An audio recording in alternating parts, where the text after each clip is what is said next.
할렐루야. 오늘 말씀 제목 같이 한번 따라하겠습니다. 여호수아와 레위 지파를 본받자. 우리 옆에 있는 분들과 한번 인사하겠습니다. 여호수아와 레위 지파가 받은 축복을 받으시기 바랍니다.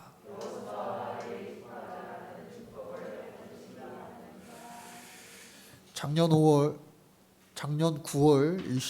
25일부터 시작한 이 여호수아의 말씀이 해가 바뀌어서 오늘 18번째 시간을 맞이했습니다. 여호수아가 모세의 뒤를 이어 이스라엘의 지도자가 된 후에 요단강 건너 요단강 서편 지역의 땅을 차지하게 됩니다.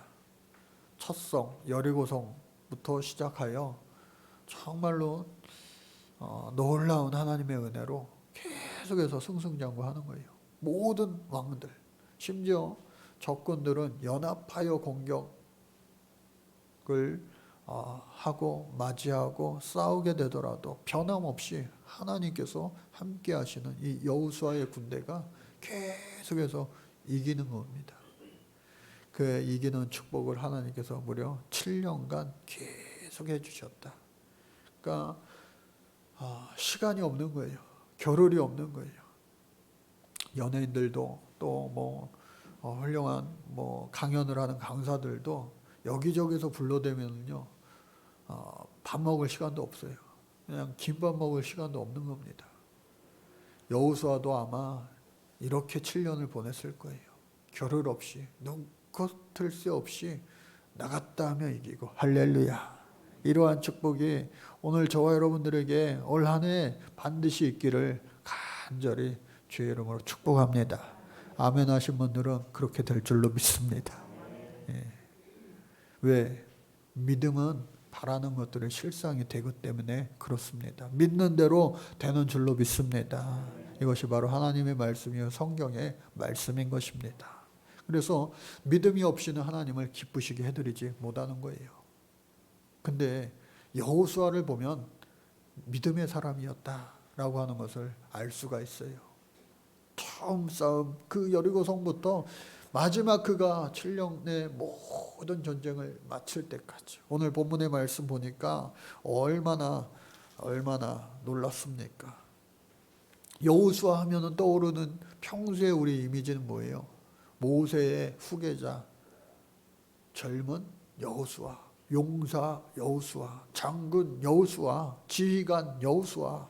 그런데 실상 그가 모세의 후계자가 된 그 나이가 결코 적은 나이가 아니었습니다. 그의 나이 95세에 모세의 후계자가 되어서 15년 동안을 후계자로서의 삶을 살다가 모세보다 10살 젊은 110세의 나이에 하나님 부름을 받아 천국 가게 된 것입니다. 그래서 이 여호수아가 그럼에도 불구하고 나이에는 숫자에 불과한 것처럼 건강함을 얻어서 그가 전장에 나가 승리를 거둘 수 있었는데, 사람이 다 완벽할 수 없잖아요. 부족하잖아요. 연약하잖아요. 날수가 끝이 없는 것 같지만 어느 순간 우리 모두의 날이 끝이 다가오게 되는 거예요. 1부 예배 끝나고 2부 예배 시작하기 전에 잠시 우리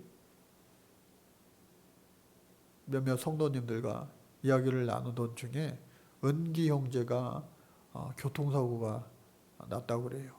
차가 완전히 다 망가져서 폐차 수준에 이르렀지만 병원에 입원하지도 않을 만큼 또 하나님께서 지키시고 보호해 주셨구나 하는 생각을 갖기도 하지만, 빨리 명절 끝나고 치료 잘 받아서 건강을 끝까지 지켜야 될 줄 압니다. 우리가 기도해야 될 거고요. 또 뿐만 아니라 이러한 사건들을 겪을 때마다 느끼는 거 뭡니까? 인간의 생사화복은 정말로 하나님 앞에 달려있구나 하는 사실입니다. 저도 일찍 처갓집에 용인에 다녀왔어요. 밤늦게 차 안 막힐 때 서울로 오는데 차가 엄청 고속도로에서 막히는 거예요. 나중에 알고 보니까 블랙 아이스라고 그러죠. 이 빙판길이 되어서 그 길을 통제하는데 사고가 난 것 같기도 하고요. 정말로 한치 앞을 알 수 없는 게 우리의 연약한 인생일 수 있다고 하는 거예요. 그러나 부족하고 연약한 가운데 에도 하나님 함께 하시면 놀랍게 그 사람을 통하여서 일하시는 분이 우리 하나님이신 줄로 믿으시기 바랍니다. 바로 이 여호수아가 그랬다는 거예요.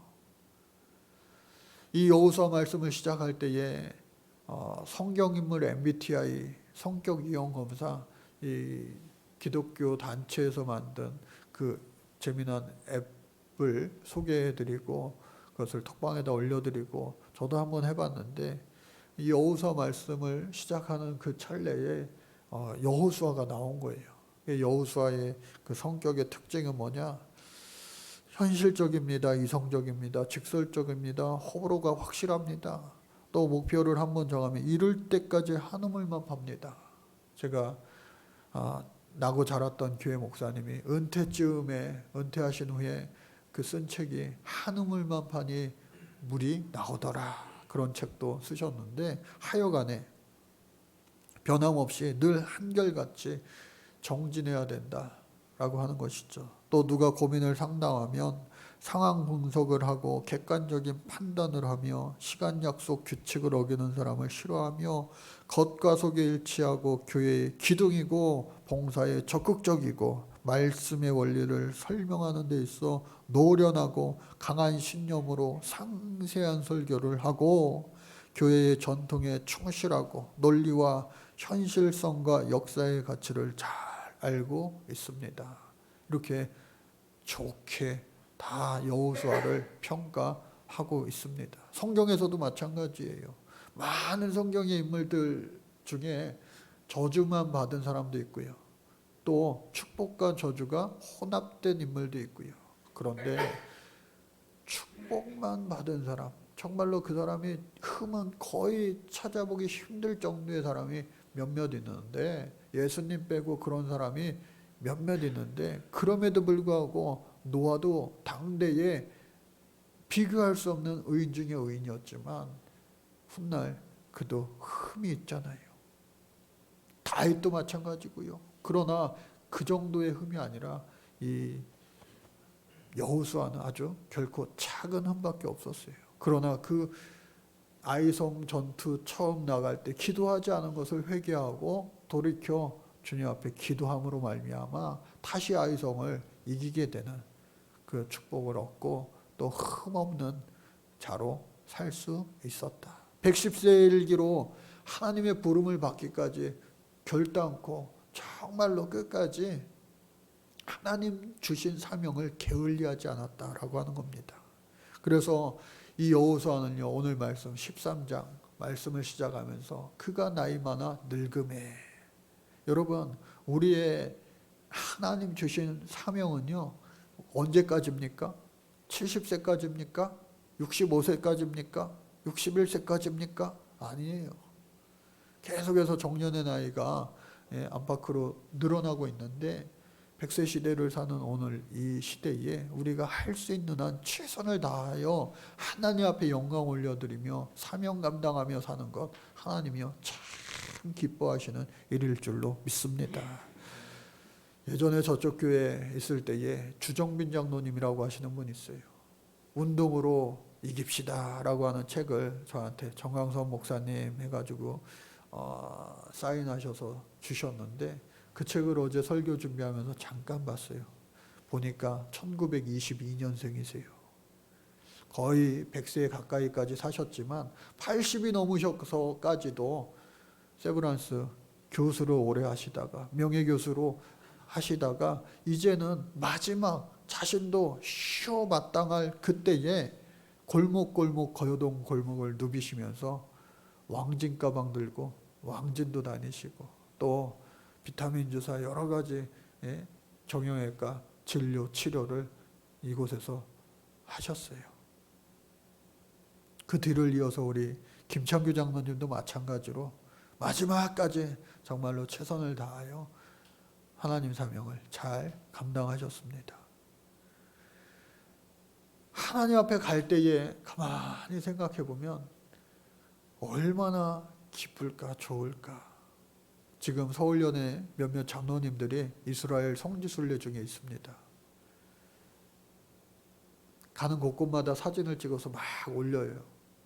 저는 한 번도 가보지 못했기 때문에 성경에서만 봐왔던 그 지명, 사건들을 상상하면서 그분들이 올리는 그 사진들을 보면서 이야, 여기가 숲곳이구나, 느보산이구나, 여기가 요단강이구나 하면서 막 상상의 나래를 피곤 합니다. 언젠가 우리 성도님들과 함께 이스라엘 성지순례, 우리 제2 선교사님이 그곳에 있는데 그곳에 우리 함께 가는 날이 있었으면 좋겠어요. 기도하고 꿈꾸면 이루어질 줄로 믿습니다. 예. 그래서 그 여호수아가 그렇게 죽기까지 활동했던 그곳에 비록 그가 마지막에 나이 많아 늙음에 더 이상 전쟁에는 나갈 수 없었지만 하나님 사명 주시기를 어떻게 해요? 그동안 얻은 땅을 분배하라. 여러분 지난주에 우리가 지도를 같이 보기도 했습니다. 지도 한번 보시면은요, 이 가나안 땅의 지도입니다. 오른쪽 요단강 오른쪽에 이 땅은요, 실질적으로 여호수아가 군대 장관이 되어서 싸워서 이겼다 할지라도 그의 공로는 모세에게 갔어요. 그리고 모세가 이 지역을 두 개 반지파, 르벤과 갓과 므낫세 반지파에게 나누어 줬습니다. 그리고 이 요단강 건너에 차지한 이 땅과 빨간 점으로 된 이 성읍들을 이제 여호수아가 정복 후 7년 만에 나누어 주는 일을 감당하게 됩니다. 그래서 여전히 많이 남은 땅들도 있지만 각자가 지파별로 더하여 차지하라는 겁니다. 그래서 다음 지도 보시면요, 모세가 이 요단강 오른쪽을 나누어 줍니다. 또 다음 사진을 보면은요, 9개 반 아직 받지 못했던 그 지파들에게 요단강 이 서쪽 땅을 나누어 주게 됩니다. 다음 사진을 또 보면은요, 12지파의 땅 분배가 이와 같이 완성되게 되는데 그 분배의 완성을 이룬 자가 바로 여호수아였다라고 하는 거예요. 그러니 저와 여러분들, 우리의 연수에 상관없이 때를 따라 돕는 하나님의 은혜와 더불어 그 받은 은혜와 함께 하나님 주시는 사명을 능히 잘 감당할 수 있는 저와 여러분들 주인공 되시기를 간절히 바랍니다. 하나님은요, 그 사명 감당하는 자들에게 더하여 주시는 거예요. 부어주시는 거예요. 그 부어주시는 축복도 여러분 홀 안에 넘치도록 받으시기를 바랍니다. 그래서 오늘 이 본문의 말씀을 보면 오늘 말씀의 제목도 여호수아와 레위 지파를 본받자입니다. 여호수아는 정말로 흠잡을 수 없는 아주 꽉 찬 인생 110세를 살다가 갔습니다. 그런데 이 레위 지파, 특별히 오늘 13장 마지막 말씀 33절에 보니까요, 같이 한번 읽어볼까요? 시작. 오직 레위 지파에게는 모세가 기업을 주지 아니하셨으니 이는 그들에게 말씀하신 것과 같이 이스라엘의 하나님 여호와께서 그들의 기업이 되심이었더라. 아멘. 12지파 가운데요, 레위 지파의 땅은 아무리 찾아봐도 없는 거예요. 레위 지파 하면 오늘날 우리가 생각하기에는 거룩한 하나님의 백성들, 지파들라고 생각하지만 사실은 그렇지가 못했습니다.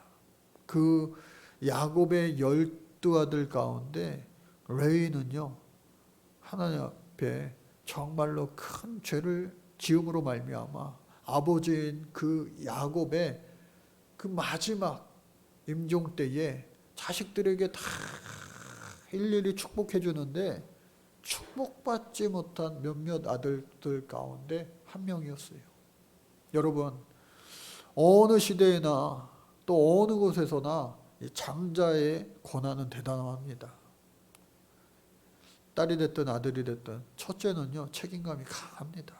동생들을 잘 지도할 수 있는 리더십도 있습니다. 그런데 그 장자, 야곱의 장자 르우벤은요, 큰 축복을 받지 못했어요. 아니, 오히려 저주받았어요. 왜? 잘한 적도 많아요. 동생 요셉을 죽이지 않고 살리려고 하는 그러한 말도 했고요. 그러나 결정적으로 아비의 침상을 더럽힘으로 말미암아 그가 저주의 사람이 되었다. 요단강 건너기 전 이 동편의 땅을 받았지만 훗날 성경학자들이 말하기를 르우벤 지파가 어쩌면 자손에게 흡수되었다, 사라지고 말았다 라고까지 추측하기도 합니다. 이처럼 장자였지만 큰 축복을 얻지 못하고 그냥 있는 듯 없는 듯 사라지고 마는 그러한 안타까운 미래를 맞고 만 거예요. 또 뿐만 아니라 둘째 아들도 마찬가지예요. 둘째 아들은 바로 시므온입니다. 그런데 이 시므온과 셋째 아들, 이 레위, 이 두 사람이, 둘째 셋째가 자신들의 그 여동생 디나의 일로 말미암아 시위 족속 모두를 다 어떻게 해요? 몰살시키는 그러한 일을 벌이게 되는 겁니다. 그 일로 말미암아 그 세겜의 잔혹한 학살 사건으로 말미암아 하나님께서는요, 그들에게 저주를 이 아버지의 야곱의 입을 통하여 하게 되십니다. 어떻게 하느냐? 너희들을 다 이스라엘의 지파 가운데로 흩어버릴 것이다. 흩어버릴 것이다. 결국은 이 시므온도요, 그 아비의 저주대로 그들이 유다 지파 안에 훗날 흡수되게 되는 그러한 최후를 맞게 되는 거예요. 출애굽 건널 때보다 가나안 땅 들어갈 때 모든 지파들은 비슷했어요. 인구 숫자가. 그런데 절반에도 못 미치는 그러한 아픔을 겪었고, 또 가나안 땅 이후에 시대를 살아가면서 계속해서 있는 듯 없는 듯 존재감을 드러내지 못하고 훗날 유다 지파에 그냥 묻혀버리는 그러한 최후를 맞고 말았다. 그런데 똑같은 일을 저질렀음에도 불구하고 셋째, 이 레위는 그 자녀들이 우리가 잘 아는 그 세 아들 게르손과 고핫과 무라리, 그리고 그 자손들이 출애굽을 하는 과정 가운데 그곳에서 이스라엘 백성들이 이 모세가 하나님의 말씀을 받으러 산에 올라갔을 때에 그 모세의 부재 중에 금송아지를 만들고 거기에다 절하고 난리를 치는 그때에 이 자손들만이 변함없이 하나님 한 분만을 의지하고 세상에 물들지 않았다고 하는 겁니다. 또 뿐만 아니라 요단강 동편을 다 차지하고 났을 그때에 그곳에 소위 말하는 바알볼이라는 이 신을 하나님 대신 의지하며 그곳에서 음행사건을 저지르게 되는 그때에도 마찬가지로 세상 사람들은 다 그리할지라도 우리는 살아계신 하나님 한 분만을 믿고 따르렵니다. 변함없이 그 광야 생활 가운데 계속해서 하나님의 법을 따라가는 자손들이 있었으니 그들이 바로 레위의 자손들이었다. 하나님이 그 광야 생활 가운데 그들이 하는 것들을 보고 듣고 기뻐하심으로 말미암아 비록 레위에게는 흩어지는 그러한 저주를 주셨지만 흩어져 그곳에서 계속해서 하나님의 거룩한 일들을 감당하는 하나님의 그 말씀대로 살았던 그 모습 그대로 그 말씀을 모든 지파들에게 가르치게 하는 율법의 교사역의 일을 감당하는 축복을 주셨다. 그래서 이 흩어진 그 백성들, 그 레위 지파들의 그 모습을 보면은요, 이스라엘 전체에 무려 48개의 성읍을 얻게 됩니다. 그 48개의 성읍들 가운데 또 우리가 잘 아는 요단강 좌우편 3개씩 도피성을 얻게 되는 거예요. 부지 중에 죄 지은 자가 살인한 자가 목숨을 구할 수 있는 곳 도피처. 오늘날 우리 영적인 도피처 하나님 아니겠어요? 주님 계신 이 성전 아니겠어요?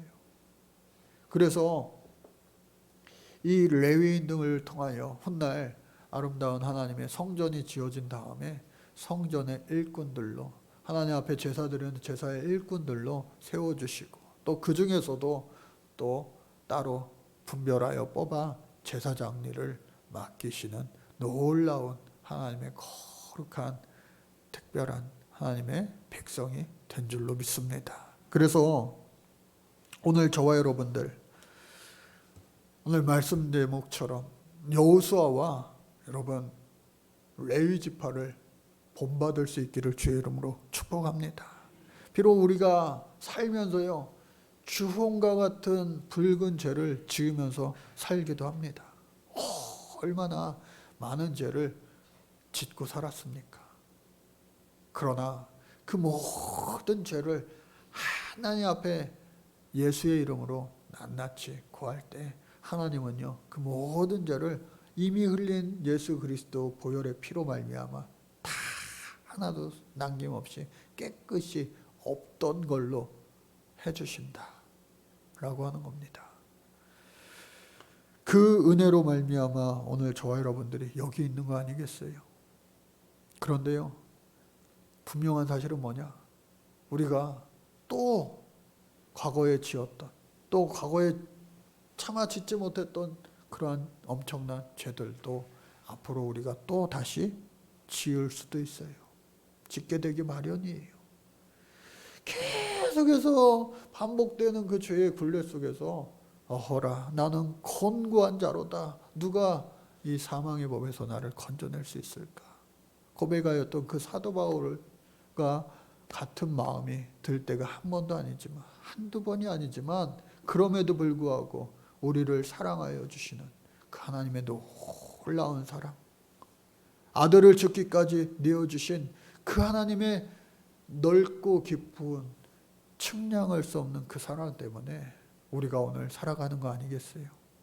저와 여러분들요 젊었을 때도 사명이 있습니다. 그러나 나이 많아 늙어진 후에라도 이제는 다 했지 숨만 쉬고 그냥 살아가는 그러한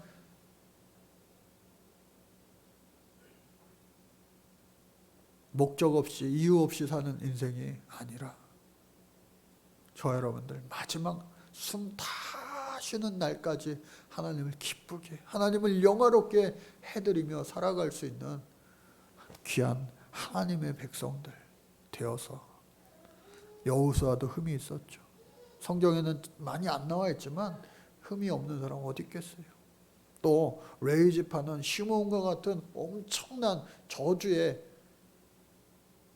주인공이었지만 광야 생활을 하는 가운데 편치 않는 믿음으로 살아감으로 말미암아 그 자손들이 후손들이 하나님의 거룩한 백성 되었음을 잊지 마시고 오늘 저와 여러분들 이 시대의 여호수아로 이 시대의 레위 지파로 살아가 저와 여러분들 모두 우리의 자녀들이 또 후손들이 하나님의 큰 큰 복을 누리며 살게 되는 축복의 가정들, 축복의 사람들 되어질 수 있기를 간절히 주의 이름으로 축복합니다.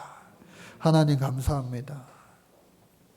부족하고 연약한 가운데 저희들이 이 세상 살아갑니다. 그러나 그러한 저희들을 일찍이 사랑하여 주셔서 택하여 주셨고 하나님의 놀라운 레이지파 되게 해 주셨사오니 앞으로도 우리의 삶 이 땅에서 다하는 그 순간까지도 주신 사명 능히 잘 감당하며 살아갈 수 있는 복된 주인공 되게 하여 주옵소서.